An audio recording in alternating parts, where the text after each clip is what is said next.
En el oscuro trasfondo de los crímenes más perturbadores de Estados Unidos, hay historias que revelan hasta dónde puede llegar la traición dentro de una familia.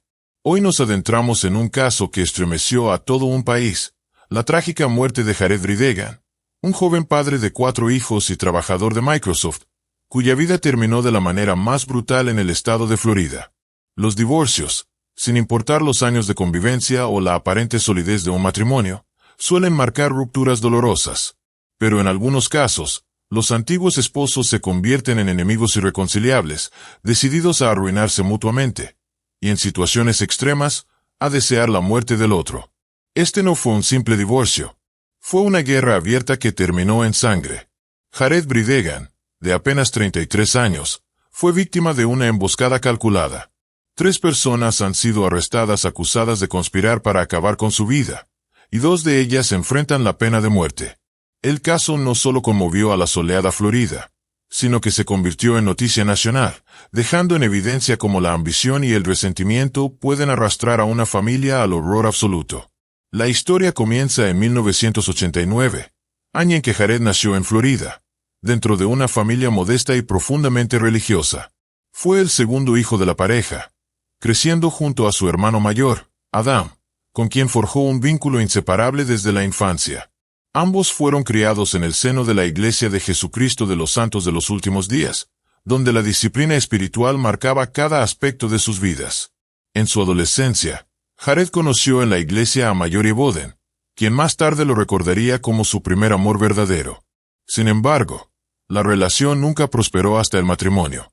Las estrictas reglas de su fe impedían la convivencia fuera del matrimonio, y cuando Jared decidió continuar sus estudios fuera de Florida, la joven pareja se separó. Tras graduarse en 2007 de una preparatoria de artes, Jared se mudó a Utah para iniciar una nueva etapa. Fue allí, en 2009, donde conoció a la mujer que cambiaría para siempre el rumbo de su vida, Sana Gardner. Ella tenía 2 años más que Jared, provenía de una familia adinerada y también pertenecía a la misma iglesia. Sana nació en 1987 en el seno de una familia privilegiada. Sus padres, Starlin y Cele Gardner, habían fundado Stampin' Up, una empresa dedicada a la venta de artículos de manualidades que generaba ganancias millonarias anuales. Criada en el lujo, Sana nunca necesitó trabajar en serio, aunque estaba formada como chef. Era descrita como entusiasta, caprichosa y acostumbrada a que todo le fuera dado sin esfuerzo. Al principio, Jared no mostró gran interés en ella. Sin embargo, Sana desplegó todo su encanto para atraerlo, prometiéndole un estilo de vida lleno de viajes, comodidades y lujos costeados por sus padres. Y funcionó. En menos de un año, en 2010, ya estaban comprometidos. La boda se celebró en un templo de Salt Lake City con una fastuosa ceremonia pagada íntegramente por la familia Gardner. Aquel enlace no solo unía a 2 jóvenes, sino que abría la puerta para que Jared entrara de lleno a un mundo de privilegios. Los recién casados se establecieron en Utah en una casa valorada en $1 millón, comprada con ayuda de los suegros. Ambos manejaban lujosos Mercedes, a pesar de que Jared aún estudiaba y Sana no trabajaba. Sus redes sociales se llenaron de fotografías de viajes exóticos, artículos caros y una vida de ensueño que parecía perfecta de puertas para afuera. De acuerdo con allegados, los Gardner entregaban a la pareja cerca de $10,000 mensuales para cubrir sus gastos. Además, les permitían acceso libre a cuentas familiares. Cuando Jared terminó sus estudios, incluso lo apoyaron con $100,000 para que intentara iniciar un negocio propio. En 2013, Sana y Jared dieron la bienvenida a sus hijos gemelos, Abigail y Liam. Más tarde, por recomendación médica debido a problemas cardíacos y pulmonares de Liam, la familia decidió mudarse a Florida, cerca del mar, buscando un entorno más saludable para el pequeño. Fue allí donde la ilusión de aquella familia perfecta comenzó a resquebrajarse. En Florida, la familia Bridegan se instaló en una amplia casa de 2 pisos frente a la costa de Ponte Vedra Beach, al sur de Jacksonville. Era el escenario ideal para continuar con la imagen idílica que Sana proyectaba en redes sociales, un hogar perfecto, una madre entregada y una esposa dedicada. En su blog, hablaba de su pasión por la cocina, el deporte y los viajes, mientras publicaba fotografías que reforzaban ese retrato de perfección. Sana asistía al gimnasio todos los días y su esposo, buscando agradarla, le regaló sesiones con un entrenador personal. Lo que parecía un detalle de amor pronto se transformaría en el detonante de tensiones irreversibles. Los primeros problemas serios en el matrimonio surgieron poco después de mudarse. Sana comenzó a apartarse de la iglesia, distanciándose de las creencias que Jared mantenía con firmeza. Ese contraste religioso generó discusiones constantes, pero el verdadero golpe a la relación llegaría con la sospecha de una traición. Jared descubrió mensajes íntimos entre su esposa y su entrenador personal. Aunque Sana negó haber tenido una aventura, el propio entrenador admitió en una llamada con Jared que la relación había pasado los límites. Devastado, Jared intentó salvar a su familia. Llegó incluso a escribirle a su antiguo amor de juventud, Mallory Boden, confesándole su dolor y el distanciamiento con su esposa, pero también su deseo de perdonar la infidelidad por el bien de sus hijos. El esfuerzo fue inútil. En 2015, después de casi 6 años de matrimonio, Jared y Sana iniciaron un divorcio escandaloso y lleno de acusaciones. La batalla legal fue inmediata: propiedades, cuentas bancarias, automóviles, lo más doloroso, la custodia de los gemelos. Jared acusó públicamente a su exesposa de engañarlo. Ella lo señaló como cruel y ofensivo. Sana, respaldada por el poder económico de sus padres, se negó a dividir los bienes. Afirmaba que todo lo que tenían, la casa, los autos, el estilo de vida, provenía de la fortuna familiar y que Jared apenas había comenzado a trabajar. Él, por su parte, reclamaba la mitad de la vivienda en Florida y acusaba a Sana de evadir impuestos y manipular recursos económicos. El conflicto por la custodia de los gemelos fue aún más intenso. Sana aseguraba que Jared intentaba manipular a los niños para ponerlos en su contra, mientras que él la acusaba de espiarlo con cámaras ocultas, intervenir sus llamadas y hasta colocar un rastreador en su coche. Ambos querían control total, ninguno estaba dispuesto a ceder. Al final de 2015, el tribunal ordenó la custodia compartida. Sin embargo, la resolución no detuvo la guerra. Por años, ambos continuaron arrastrándose de audiencia en audiencia, con nuevos reclamos y nuevas acusaciones. La batalla legal parecía interminable. En medio de esa tormenta, ambos intentaron rehacer sus vidas. En 2016, Jared conoció a Cristina, una compañera de trabajo en Microsoft. Lo que comenzó como una amistad se convirtió en amor. En 2017, se casaron. 2 años después, nació su primera hija juntos, Wesley, y en 2021 llegó el pequeño London. Sana tampoco tardó en volver a casarse. En 2018 contrajo matrimonio con Mario Fernández, un agente inmobiliario 1 año menor que ella. Ese mismo año tuvieron a su hijo Michael. La nueva familia se estableció en la misma casa de Florida que había sido motivo de disputa con Jared, un detalle que avivó todavía más la tensión entre los exesposos. Pero las nuevas familias no trajeron paz. Jared exigía que Mario no pasara tiempo con los gemelos en ausencia de su madre, mientras que reclamaba que su nueva esposa, Cristina, pudiera estar plenamente involucrada en la crianza de Abigail y Liam. Una vez más, cada punto se convertía en una guerra. La hostilidad era total, y el odio, palpable. La última audiencia judicial entre Jared y Sana ocurrió apenas 4 meses antes del crimen. Fue un encuentro cargado de tensión y acusaciones mutuas. Sana lo señaló de obstaculizar el bienestar de sus hijos, asegurando que se negaba a prestarle el vehículo familiar más amplio solo para humillarla, aun cuando ese auto era más seguro y cómodo para transportar a los gemelos. El tribunal terminó dándole la razón y le otorgó el uso exclusivo del automóvil, además de ordenar a Jared que le pagara $600 en compensación. La rutina de los miércoles parecía ser el único respiro en medio de tanta hostilidad. Ese día, Jared recogía a los gemelos para cenar juntos, a menudo acompañado de su hija menor Wesley. Cristina, su esposa, solía unirse, aunque tras el nacimiento de London prefería quedarse en casa cuidando al recién nacido. El miércoles 22 de febrero de 2022 siguió el mismo patrón. Jared pasó por los gemelos, los llevó a un café costero. Tras la cena y un paseo, los devolvió a casa de su madre. Luego emprendió el camino de regreso, un trayecto de unos 40 minutos que incluía un tramo solitario y sin alumbrado público. A las 9 de la noche, con su hija de 3 años dormida en la silla trasera, Jared encontró un obstáculo en la carretera, una llanta abandonada en su carril. Detuvo el auto, encendió las luces intermitentes y bajó para apartar la llanta.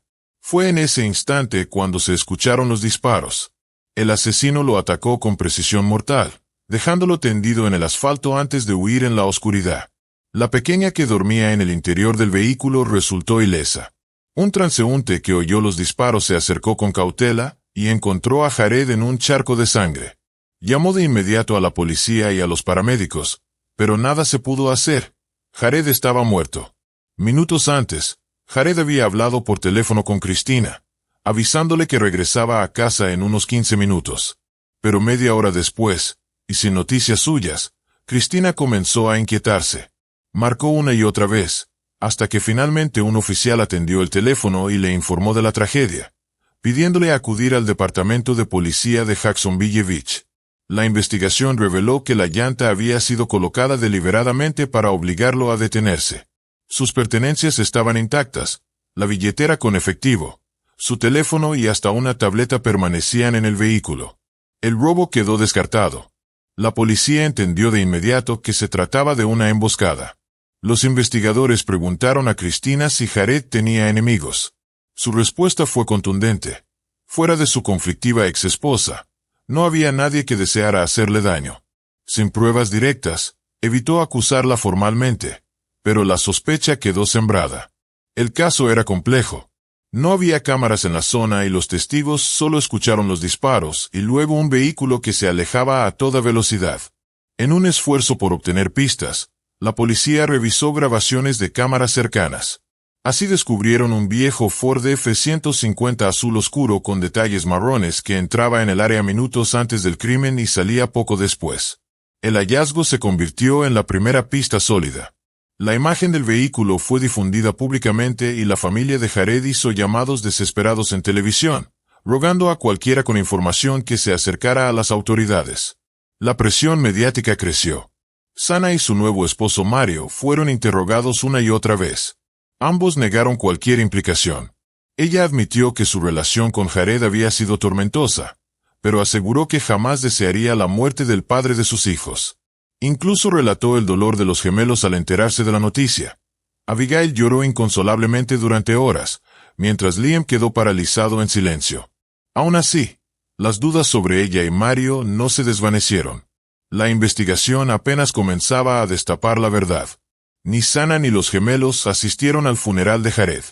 Cristina le había dejado claro que su presencia sería ofensiva e indeseada en la ceremonia, y Sana respondió con frialdad.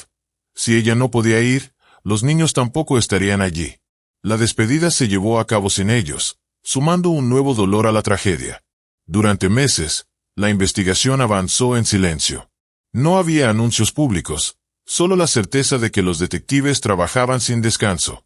Recién en enero de 2023, casi un año después del asesinato, se produjo el primer gran giro, la detención de un sospechoso. La policía había estado tras la pista del viejo Ford F-150 azul. Finalmente, la suerte se puso de su lado cuando el vehículo se vio implicado en un accidente de tránsito. El conductor huyó, pero esta vez no pudo pasar desapercibido. El hecho ocurrió en un área concurrida y quedó registrado en varias cámaras.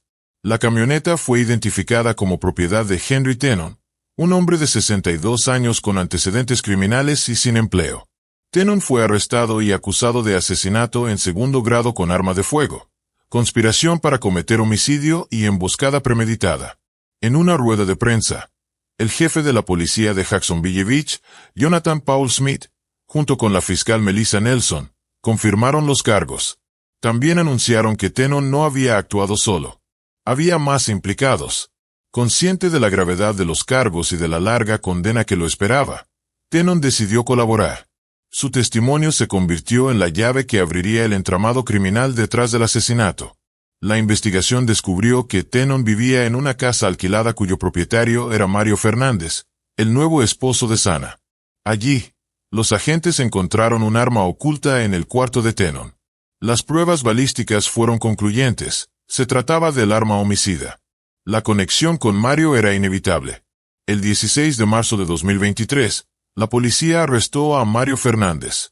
El propio Tenon lo había señalado como la persona que lo contrató para ejecutar el crimen. Ahora, Mario enfrentaba cargos de asesinato en primer grado, conspiración criminal e incitación a cometer un delito grave. Las sospechas sobre Sana crecieron de inmediato. Antiguos conocidos comenzaron a hablar. El entrenador personal con el que se rumoraba había tenido una aventura declaró que ella solía expresar odio hacia Jared y que más de una vez comentó su deseo de verlo muerto. Una tatuadora también recordó cómo Sana, en medio de sus sesiones, se quejaba de las batallas legales interminables con su exesposo y preguntaba, en tono que parecía medio en broma y medio en serio, si conocía a alguien que pudiera silenciarlo para siempre. En un principio, esas palabras parecieron exageraciones o desahogos sin importancia, pero la insistencia de Sana en repetirlas meses después dejaba claro que la idea de acabar con Jared era algo más que una fantasía pasajera. Frente a los medios, Sana negó con vehemencia cualquier participación. Aseguró que estaba dispuesta a colaborar con las autoridades y que no tenía nada que ocultar, pero en secreto ya preparaba su huida. Pocos meses después del arresto de Mario, abandonó Florida y se mudó a Washington con los gemelos y su hijo menor. El pasado, sin embargo, estaba a punto de alcanzarla. El 17 de agosto de 2023, la historia dio un nuevo vuelco.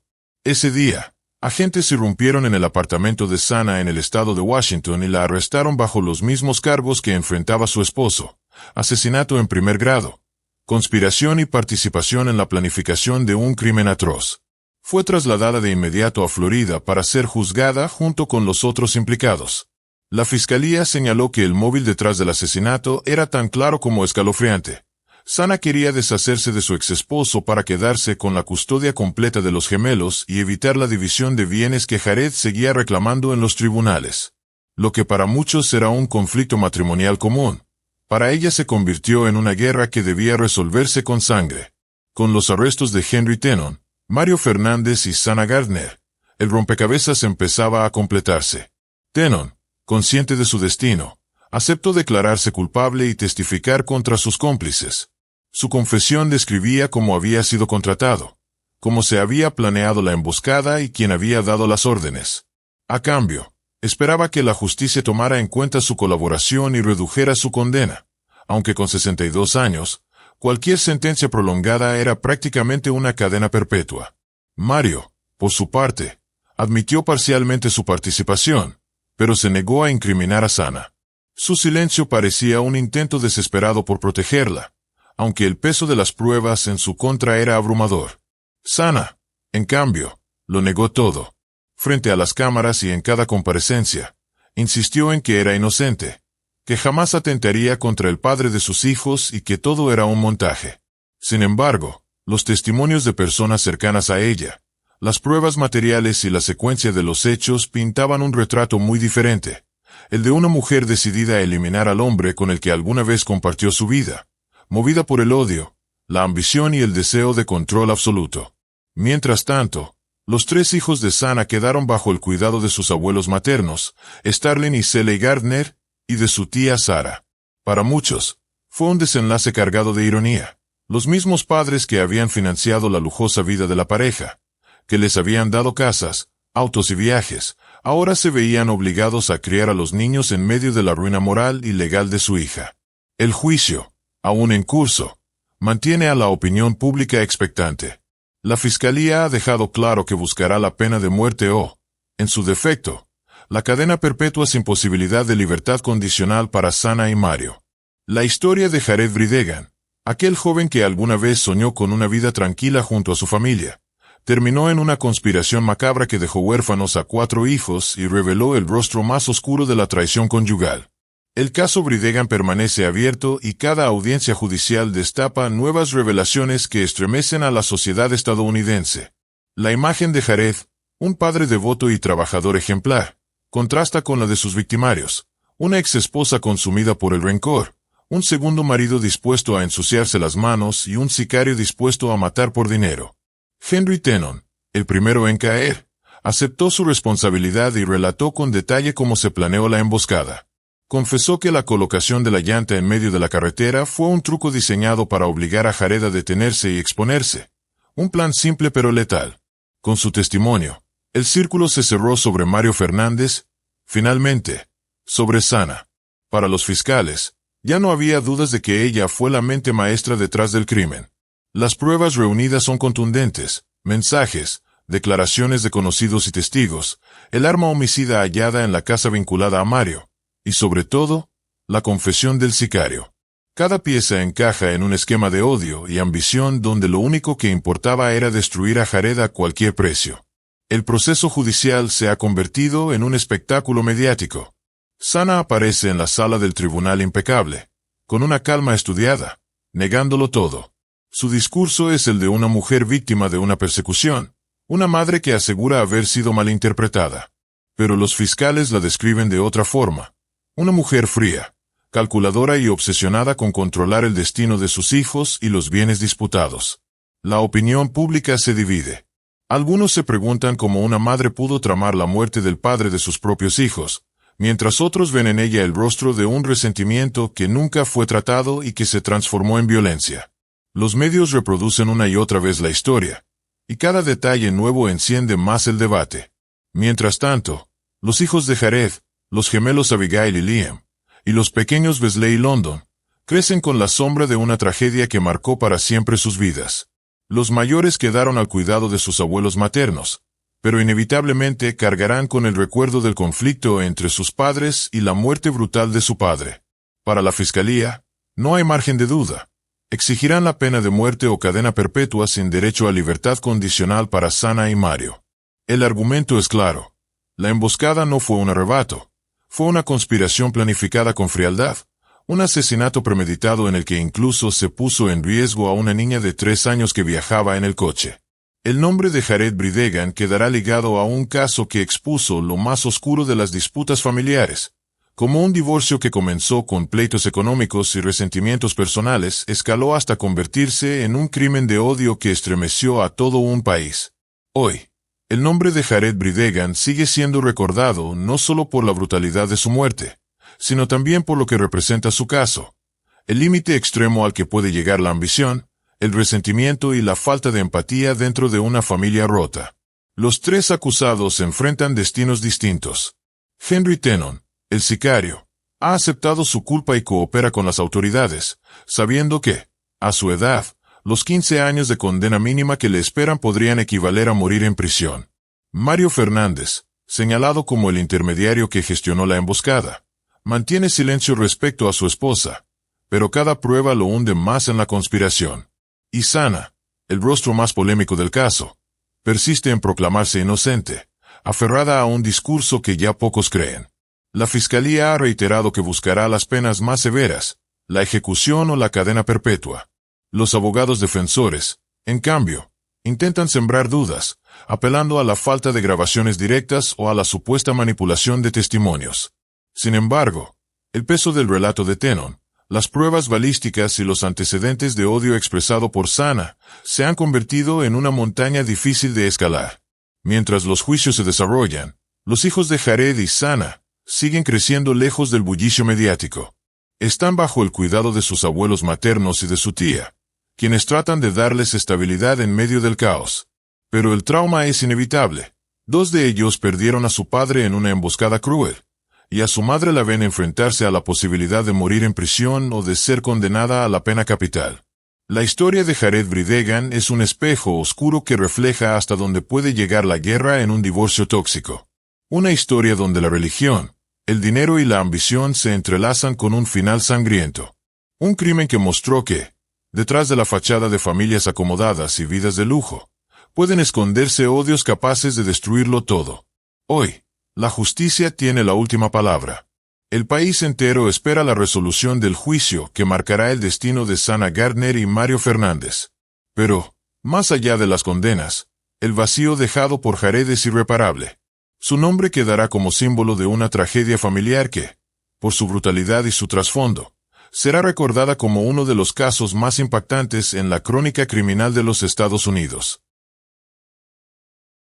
En la noche del 1 de diciembre de 2010, el sargento Nathan Payet se encontraba con prisa. Había dormido más de lo debido y llegaba tarde a su turno en la base aérea de Nellis, en Nevada. Curiosamente, aquel día su despertador, que jamás fallaba, no sonó. Nathan despertó alrededor de las 11 de la noche y enseguida sacudió a su esposa, Michelle. Se dio una ducha rápida, se despidió de su familia y salió al garaje con la intención de ponerse el uniforme y encender el automóvil. De pronto, un estruendo interrumpió la calma. Varios disparos retumbaron detrás de él. Los hijos y la esposa corrieron alarmados hacia el origen del ruido. En el umbral apareció Nathan tambaleándose, cubierto de sangre. Apenas podía mantenerse en pie. Michelle, presa del pánico, corrió para sostenerlo, pero no alcanzó a impedir que su esposo colapsara en el suelo. A las 11:30 de la noche entró la llamada al 911. Han disparado a mi esposo. Está desangrándose. Ayúdenlo, gritaba Michelle desesperada. La operadora le indicó cómo brindarle primeros auxilios mientras la ambulancia llegaba. La mujer intentó darle respiración artificial, pero los esfuerzos fueron inútiles. Los paramédicos trasladaron a Nathan al hospital más cercano, donde los médicos hicieron todo lo posible por salvarlo. Nada funcionó. La herida en el cuello resultó mortal para aquel joven de apenas 28 años. La noticia devastó por completo a Michelle, cuya vida se partió en 2 instantes irreversibles, el antes y el después de la muerte de Nathan Payette. Un hombre ejemplar, esposo dedicado, padre cariñoso y soldado valiente, había sido asesinado en la puerta de su propia casa en Las Vegas. El crimen conmovió a la comunidad, a los vecinos y a toda la opinión pública. ¿Quién había decidido arrebatarle la vida? ¿Qué motivos impulsaban semejante acto de barbarie? ¿Y quién respondería ante la justicia? Para comprender quién era Nathan, hay que remontarse a sus orígenes. Nació el 12 de febrero de 1982 en Tamunín, Guam, un pequeño territorio insular en el Pacífico bajo soberanía de Estados Unidos. Aunque Washington dirige su política exterior, Guam conserva su autonomía interna. Una isla de paisajes paradisíacos y gran riqueza histórica que atrae a miles de turistas. En ese rincón del océano, Nathan creció rodeado de amor en una familia numerosa. Tuvo 3 hermanos, Matthew, Anthony y Eric, y una hermana, Carmela. Desde pequeño fue diferente, responsable, cariñoso y aplicado en la escuela. Siempre sociable, se ganaba amistades con facilidad. Su hermano Eric lo recordaría después como el alma de cualquier reunión, alguien con quien todos querían convivir. La vida junto al mar marcó su infancia. Amaba nadar y pronto se inició en el surf, deporte que lo apasionó durante años. En la adolescencia conoció a la que sería su gran compañera, Michelle Anonchuk. Estudiaban en Southgate School, en la vecina ciudad de Santa Rita. Michelle quedó cautivada de inmediato por aquel joven alegre y amable. Desde entonces se volvieron inseparables. Estudiaban juntos, se apoyaban en las tareas y compartían los quehaceres del hogar. Con el tiempo, aquella amistad juvenil se transformó en amor. Cuando Michelle tenía 16 años, sufrió la pérdida más dolorosa, la muerte de su madre. Entonces la joven dedicó todo su tiempo a ayudar a su hermana mayor, Melissa, quien asumió el rol de madre en la familia. Nathan se mantuvo a su lado en todo momento, brindándole apoyo y ayudando en el cuidado de los hermanos menores. En el año 2000, tras graduarse de la preparatoria, Nathan decidió dar un paso decisivo. Le propuso matrimonio a Michelle. Ella aceptó emocionada. Sin embargo, las familias no tenían recursos para organizar una boda, así que los jóvenes decidieron mudarse juntos con la bendición de sus padres. Nathan consiguió trabajo como recepcionista en un hotel local. El salario era decente, suficiente para los gastos básicos, pero la pareja soñaba con más: independencia, un hogar propio y un futuro prometedor. Pronto llegó su primer hijo, Dion, y las responsabilidades económicas se multiplicaron. Nathan comprendió que necesitaba un empleo que garantizara estabilidad. La respuesta fue enlistarse en la Fuerza Aérea de los Estados Unidos. Tras completar la formación, fue asignado a la base El Mendov, en Anchorage, Alaska. Aunque Michelle debió quedarse sola con el bebé, los ingresos mejoraron. Poco después, la pareja cumplió otro de sus sueños: construir su propia casa. Allí nacería su segunda hija, Niara. Nathan comenzaba a destacar en su carrera militar, demostrando disciplina y un fuerte deseo de superación. 6 años después de aquel compromiso juvenil, Nathan y Michelle lograron finalmente celebrar una boda digna. Para su madre, Carmelita, fue motivo de orgullo. Su hijo menor era el primero en salir adelante y construir un futuro estable. En 2006, Nathan fue transferido a la base militar Davis Monthan, en Arizona. Allí recibió un ascenso importante. Líder del equipo encargado de la carga de armamento en los aviones de ataque A-10 Thunderbolt. También se especializó en logística y administración de materiales. Sus compañeros lo describían como un hombre entregado, patriota y profundamente comprometido con su trabajo. Nathan no solo cumplía con disciplina, sino con la convicción de servir a su país. Un año más tarde, en 2007, fue asignado a la base aérea de Nellis, en Las Vegas, Nevada. Allí asumió un nuevo cargo como asistente de oficial encargado de suministros para el mantenimiento de aeronaves de combate. La familia también creció. Llegaron 2 hijos más, Dron y David.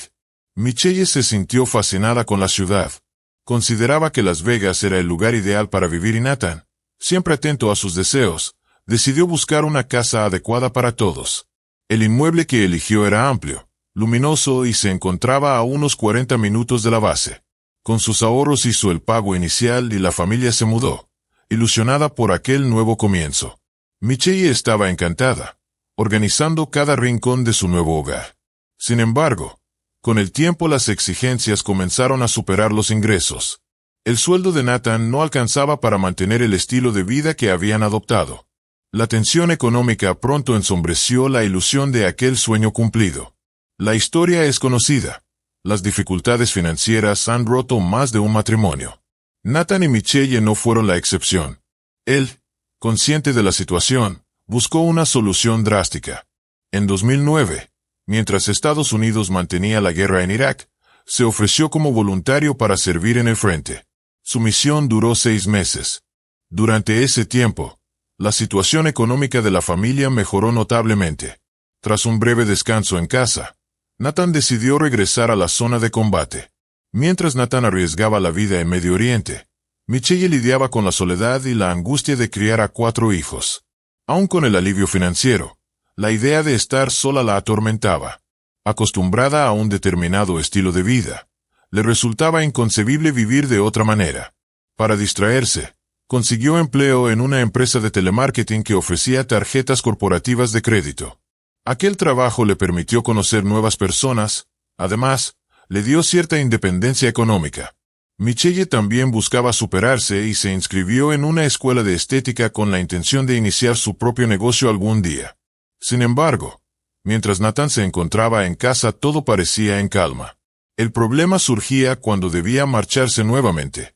La rutina la consumía, los hijos la absorbían y la ausencia de su esposo la hacía sentir vacía. Con el paso del tiempo, la relación se fue enfriando. Nathan estaba fuera largas temporadas, y Michelle comenzó a necesitar sentirse amada y deseada. Fue entonces cuando apareció Michael Rudolph Rodríguez, compañero de trabajo de Michelle. Tenía 31 años, atractivo, seductor y con fama de mujeriego. Pero tras esa fachada se ocultaba un historial turbio. Había estado en prisión en 2007 por falsificación y tentativa de robo. A pesar de todo, Michelle sucumbió a sus encantos. Sus colegas lo llamaban Rudy en tono jocoso, aunque detrás de aquella broma se escondía un hombre manipulador y peligroso. Cuando Nathan regresó a casa a finales de 2009, creyó que la distancia y las pruebas habían fortalecido su matrimonio. Pero la realidad era distinta. Michelle jugaba un doble papel.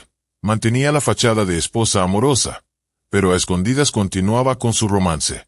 Nathan, hombre íntegro y noble, jamás sospechó. Se sintió cautivado por los cambios en el aspecto y el carácter de su esposa, sin imaginar que detrás de esa transformación había engaño. Preocupado por recuperar el tiempo perdido con sus hijos, Nathan decidió permanecer más en casa.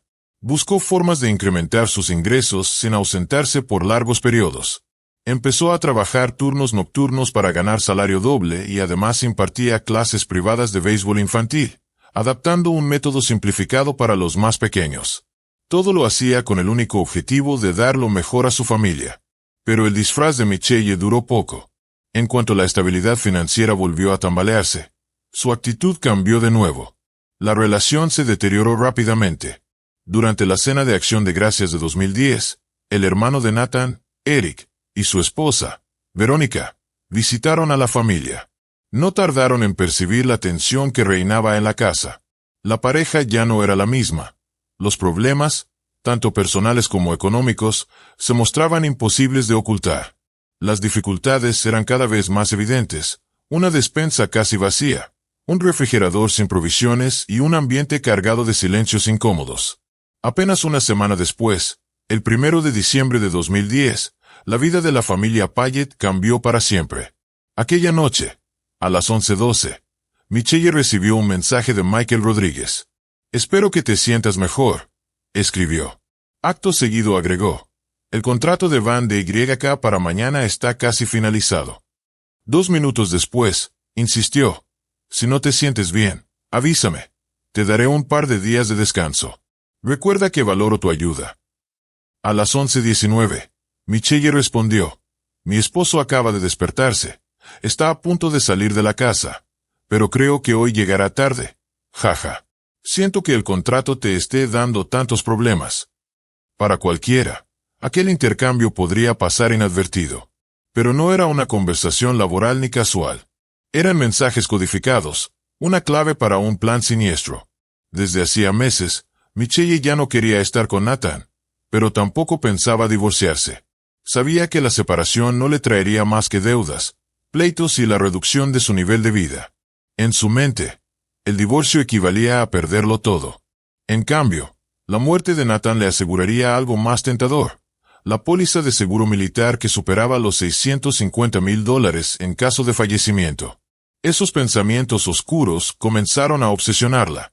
Un día los compartió con Michael, y para su sorpresa, él no se escandalizó. Al contrario, la idea lo intrigó. Lo que empezó como un impulso enfermizo de Michelle pronto se transformó en un plan estructurado. Michael sabía que no podían hacerlo solos, necesitaban cómplices. Así apareció en escena Corey Alexis Hawkins, un hombre de 33 años con un historial criminal marcado por robos y fraudes. Un delincuente de carrera. Aceptó participar con una condición: recibir $20,000 como pago. El círculo se amplió. Jessica Austin, novia de Corey, se sumó sin titubear, y con ella llegó Shannon, una amiga suya dedicada a la industria del cine para adultos. Shannon aceptó con la promesa de quedarse con un 5% de las ganancias que Corey y Jessica obtuvieran. La promesa de dinero fácil nubló cualquier escrúpulo. El plan original era emboscar a Nathan en su camioneta Chevrolet Tahoe, dispararle y luego abandonar el vehículo con su cuerpo en un estacionamiento. Jessica debía comprar guantes, una funda para el auto y aromatizantes para disimular rastros. Shannon, por su parte, tenía la tarea de garantizar la coartada de Michael. Si la policía preguntaba, ella debía confirmar que había pasado la noche con él. El 1 de diciembre, todo estaba en marcha. Michelle regresó temprano a casa, alrededor de las 5:30 de la tarde. Algo inusual, ya que sus clases en la escuela de estética solían terminar cerca de las 10:40. Esa noche vio a Nathan dormido en el sofá y lo despertó con la sugerencia de subir a descansar juntos. Aquella fue la última vez que compartieron la intimidad de su cama. Más tarde, Nathan bajó apurado, con retraso para su turno. Mientras se alistaba en el garaje, Michelle enviaba mensajes en clave a Michael, que lo esperaba junto a Corey en un Cadillac SRX negro estacionado a unos metros de la casa. Ambos llevaban guantes de látex para no dejar huellas. Michael sabía que Nathan era un militar entrenado, capaz de defenderse, por lo que optó por tomarlo por sorpresa. Lo abordó por la espalda y disparó 5 veces. Nathan cayó mortalmente herido. Michael corrió hacia el auto y desapareció con sus cómplices en la oscuridad. Minutos después, en un lugar previamente acordado, quemaron la ropa en una chimenea y se deshicieron de las pruebas. Más tarde, Michael y Shannon se registraron en un hotel para reforzar su coartada, mientras Jessica limpiaba minuciosamente el departamento donde el grupo había planeado todo. Cuando la policía llegó al lugar, encontró un escenario aterrador. El garaje desprendía un fuerte olor metálico a sangre. Las paredes, el suelo y hasta el vehículo estaban manchados. Junto al uniforme de Nathan hallaron sus llaves y su cartera, intactas. No faltaba nada, lo que descartó de inmediato un intento de robo. Los detectives Todd Williams y Lori Anderson comenzaron las diligencias. Michelle declaró lo sucedido, sin que nadie se lo preguntara, Mencionó que su familia atravesaba problemas económicos. Esa observación levantó sospechas en los investigadores. ¿Era posible que la motivación estuviera ligada al dinero? Los agentes tenían claro que Nathan no había sido víctima de un asalto fortuito. Todo apuntaba a una emboscada cuidadosamente planeada. Para descartar cualquier pista, revisaron el teléfono de la víctima. Lo que encontraron les conmovió. Únicamente fotografías de su esposa y sus hijos. No había nada que sugiriera una doble vida. Ni apuestas, ni deudas ocultas, ni aventuras amorosas. Nathan era, sin duda, un hombre íntegro. El siguiente paso fue interrogar a los vecinos. Estadísticamente, siempre hay alguien que ve u oye algo. Y así ocurrió. Varias personas aseguraron haber visto un vehículo estacionado frente a la casa poco antes de los disparos. En él iba un hombre con una sudadera marrón. Apenas se escucharon los tiros, el automóvil se alejó a toda velocidad. Por primera vez, los detectives tenían una pista sólida. La familia Payet, destrozada por la tragedia, viajó desde Guam para estar presente. La madre de Nathan, Carmelita, lloró inconsolable durante todo el trayecto. Se negaba a aceptar que su hijo menor hubiera sido asesinado. Al llegar, Michelle corrió hacia ella, la abrazó y luego se desmayó de manera repentina. A los ojos de Carmelita, aquel desmayo se sintió forzado, fingido. Algo en la reacción de su nuera le provocó desconfianza. Los investigadores decidieron volver a interrogar a Michelle. Le preguntaron por el vehículo visto por los vecinos. Sorprendentemente, la mujer respondió que su compañero de trabajo, Michael Rodríguez, tenía un coche parecido. Esa revelación desconcertó a los detectives. ¿Por qué lo mencionaba? ¿Había cometido un descuido? ¿O simplemente no podía ocultar la verdad? Aquella información se convirtió en la pieza que empezaba a encajar el rompecabezas. La policía revisó los antecedentes de Rodríguez y descubrió su historial criminal, lo que reforzó las sospechas. Fue citado a declarar. Michael se mostró tranquilo y seguro. Aseguró que la noche del asesinato, alrededor de las 9, había ido a un supermercado, donde conoció a una mujer llamada Shannon. Según su versión, habían conectado de inmediato y decidieron continuar la velada en un hotel. Aseguró que habían llegado allí hacia las 11 de la noche.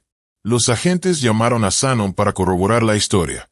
Ella confirmó el relato, aunque el detective percibió inconsistencias. Su intuición lo llevó a revisar el teléfono de Michelle. Expertos en tecnología lograron recuperar mensajes que ella había intercambiado con Michael durante más de un año. Al analizarlos, resultó evidente que hablaban en clave.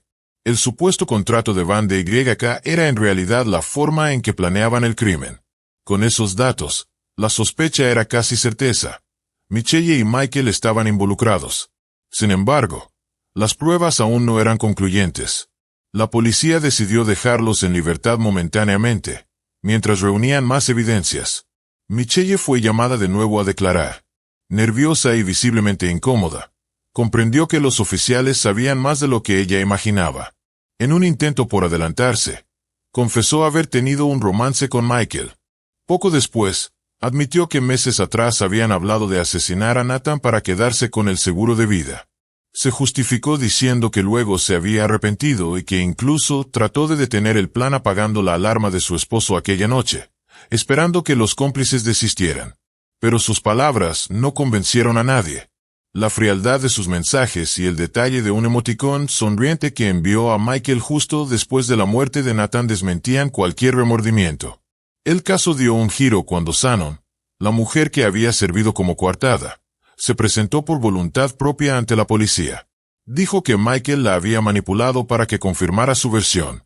Alegó que le habían dicho que se trataba de una venganza contra un narcotraficante y que su único papel era cubrir a Michael.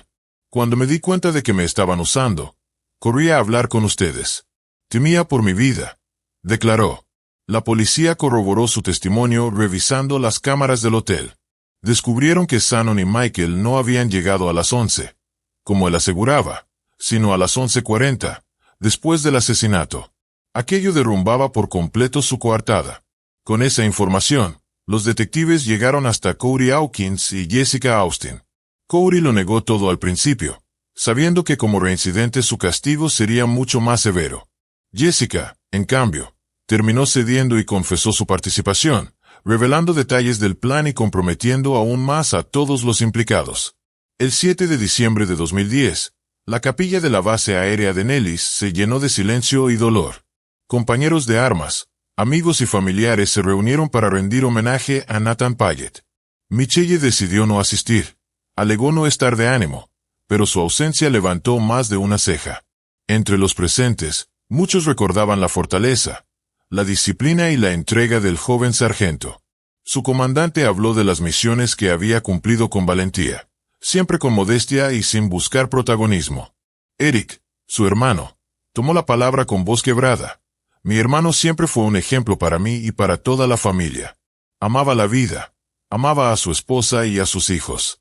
Todo lo que hizo, lo hizo por ellos y por su país. 2 días después, el cuerpo de Nathan fue trasladado a Guam. El 15 de diciembre, en la iglesia de San Francisco, en Tamunín, se celebró una misa de requiem. Posteriormente, en el cementerio de Piti, se le dieron honores militares. 36 motociclistas encabezaron la procesión fúnebre. 6 oficiales cargaron el ataúd cubierto por la bandera de Estados Unidos. Y 21 disparos resonaron en el aire, despidiendo a Nathan como a un héroe. Mientras tanto, la justicia comenzaba a actuar. El 8 de diciembre, Michael Rodríguez, Corey Hawkins y Jessica Austin fueron arrestados sin derecho a fianza. Al día siguiente, la policía detuvo a Michelle, quien fue puesta bajo vigilancia ante el temor de que intentara suicidarse. El 4 de enero de 2011, en el Tribunal del Condado de Clark, los 4 fueron formalmente acusados de conspiración para cometer asesinato, robo a mano armada y homicidio con arma de fuego. Michael y Corey enfrentaban además un cargo adicional por posesión ilegal de armas. El proceso judicial fue largo y tortuoso. Se prolongó por casi 3 años debido a la estrategia de las defensas, que presentaban mociones para excluir pruebas y retrasaban audiencias con la esperanza de debilitar el caso. Pero el tribunal rechazó cada intento, y la justicia avanzó lentamente hacia lo inevitable. Finalmente, el 21 de septiembre de 2015 comenzó el juicio por el asesinato de Nathan Payette. El primero en enfrentarse al jurado fue Michael Rodríguez. Para evitar la pena de muerte, aceptó declararse culpable. 8 días después, el 29 de septiembre, fue condenado a cadena perpetua sin posibilidad de libertad condicional. Su apelación fue desestimada. Durante la lectura de la sentencia, permaneció inexpresivo, sin mostrar arrepentimiento alguno. Un mes más tarde, fue el turno de Michelle. En la corte de Las Vegas insistió en que había cambiado de opinión y que nunca quiso que su esposo muriera. Cuando el juez le permitió hablar, se dirigió entre lágrimas a los padres de Nathan. Amaba a Nathan y a nuestros hijos. Estaba confundida y cometí un error terrible, declaró, antes de desvanecerse una vez más en plena sala. La fiscalía fue tajante. No creían en su supuesto arrepentimiento. Las pruebas demostraban que estuvo involucrada de principio a fin. Nadie podía comprender cómo una madre de 4 niños había tomado una decisión tan fría y calculadora. El juez coincidió y la declaró culpable de conspiración para cometer asesinato y homicidio en primer grado con arma de fuego. Esa confesión le permitió evitar la pena capital. Incluso la familia Payette pidió que no se le aplicara la sentencia de muerte. El juez, al dictar su veredicto, fue contundente. El crimen de Michelle era incomprensible e insondable. En octubre de 2015 llegó el turno de Corey Alexis Hawkins. Como Michael, aceptó un acuerdo con la fiscalía para evitar la pena de muerte. Se declaró culpable y fue condenado a cadena perpetua sin derecho a libertad condicional. El juez argumentó que, aunque no había disparado el arma, había participado activamente en la planeación del asesinato y había estado presente durante la ejecución. Su historial criminal lo convertía en un hombre peligroso y reincidente, incapaz de recibir clemencia. Jessica Austin, por su parte, también aceptó un trato con los fiscales. Reconoció su papel en la conspiración y fue sentenciada por ese cargo. A diferencia de Corey Michael, logró evitar la pena máxima, pero su nombre quedó irremediablemente ligado a la trama que arrebató la vida de un hombre inocente. En marzo de 2016 se dictó la sentencia final de Michelle. De nuevo intentó justificarse. Alegó que su estado emocional la había llevado a cometer el crimen y rogó perdón a la familia de Nathan. Frente al tribunal, lloró y pidió una oportunidad para redimirse. Carmelita Payet, madre del sargento, escuchó con serenidad. Mujer profundamente religiosa, decidió hacer lo impensable. Perdonó a su exnuera. Aseguró que veía en ella un alma atormentada por el remordimiento y añadió: el castigo más duro ya lo tienes. Tus propios hijos no quieren verte más. Te temen, porque creen que podrías hacerles lo mismo que le hiciste a su padre. Con voz firme, explicó que su familia no seguía la lógica de ojo por ojo. Eric, hermano de Nathan, también tomó la palabra. Le dijo a Michelle que su familia seguiría adelante sin ella y que sus hijos crecerían con la verdad, que su madre había asesinado al hombre que alguna vez dijo amar. Su esposa, Verónica, fue aún más dura. Miró fijamente a Michelle y le confesó que la odiaba. Añadió que había deshonrado el apellido que portaba, y que por codicia y por un amante pasajero destruyó todo lo que Nathan había construido con esfuerzo y sacrificio. Michelle escuchó aquellas palabras en silencio, abatida, mientras la sala entera percibía el peso de sus actos. Lo que alguna vez había sido un matrimonio construido con amor y promesas de futuro terminó convertido en una tragedia irreparable. La ambición desmedida, el deseo de mantener un estilo de vida, y la obsesión por un romance clandestino la llevaron a convertirse en asesina de su propio esposo, el hombre que había dado todo por ella. La ironía era cruel. Nathan había vivido su vida con entrega, trabajando jornadas dobles, sacrificando su descanso y hasta arriesgando su vida en zonas de guerra para garantizar el bienestar de su familia. Lo hizo siempre desde el amor, la lealtad y el deber. Michelle, en cambio, lo traicionó de la forma más brutal, negando con su acción cada gesto de sacrificio que él había ofrecido. Los hijos de los Payet cargaron con la herida más profunda. Crecieron sabiendo que su madre había conspirado contra su padre, y ese trauma marcó para siempre su infancia. El recuerdo de la violencia, del engaño y de la traición quedaría grabado en su memoria como una sombra difícil de borrar. La historia de Nathan Payet revela dos rostros opuestos de la condición humana. Por un lado, la nobleza de un hombre que entregó todo por amor y deber. Por el otro, la ambición y la codicia de quienes, cegados por el dinero y el deseo, destruyeron aquello que jamás podrían reemplazar. Al final, los 4 responsables fueron condenados a pasar el resto de sus vidas tras las rejas, lejos del mundo que pretendieron comprar con sangre. Pero ni la cadena perpetua, ni las lágrimas tardías, ni las súplicas de perdón podrán devolverle a Nathan la vida que le arrebataron. Lo único que queda es la memoria de un hombre honrado y valiente, cuya existencia se apagó en un instante de traición, y la certeza de que, pese al castigo impuesto a los culpables, el verdadero juicio quedará escrito para siempre en el recuerdo de sus hijos, en el corazón de su familia y en la tragedia que marcó para siempre su nombre.